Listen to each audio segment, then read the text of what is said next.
Christopher Jackson heads to Roux and finds that head chef Steve Groves is coming into his powers. Roux draws you in with a name alone. One immediately submits to its undeniable Frenchness and promise of excellence. It's named, of course, after Michel Roux of Le Gavroche MasterChef fame. The restaurant is just off Parliament Square. It would take Theresa May a 3-minute Brexit-preoccupied walk to be here. The clientele doesn't feel especially political. I doubt Roux is particularly affordable on an MP's salary. Gossip is livelier in the Red Lion.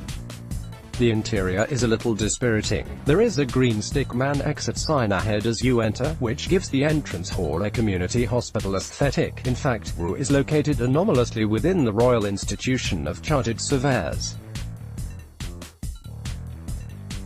The restaurant itself has teal wallpaper and some semi-intimidating prints of architectural drawings. It's like eating in a boarding school where a headmaster is imposing amateur enthusiasms on the pupils. This atmosphere places pressure on the tasting menu. First up is the Dorset crab, served with apple and fermented chili, the apple leaning against the crab as if asking it what the sea was like. The asparagus, morel, spenwood and wild garlic follows, a botanist's delight of fairy tale woodland, and then comes a marvelous wheel of venison tartar, paddling in a ludicrously rich sauce of pine, turnip and mustard.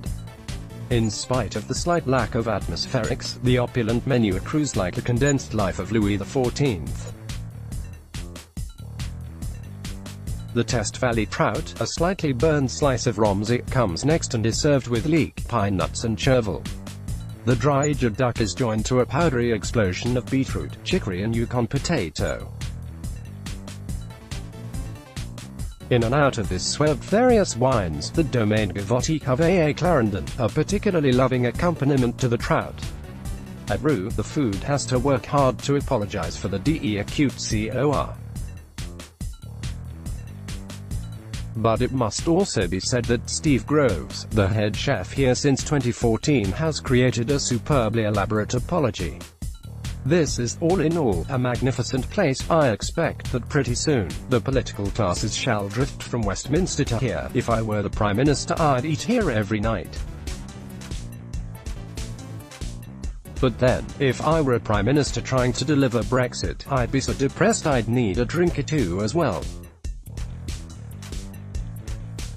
Christopher Jackson is deputy editor at Spears-related Review, 100 Wardour Street, Soho Review, Pied à Terre, Fitzrovia Review, Raymond Blanc's Cookery School.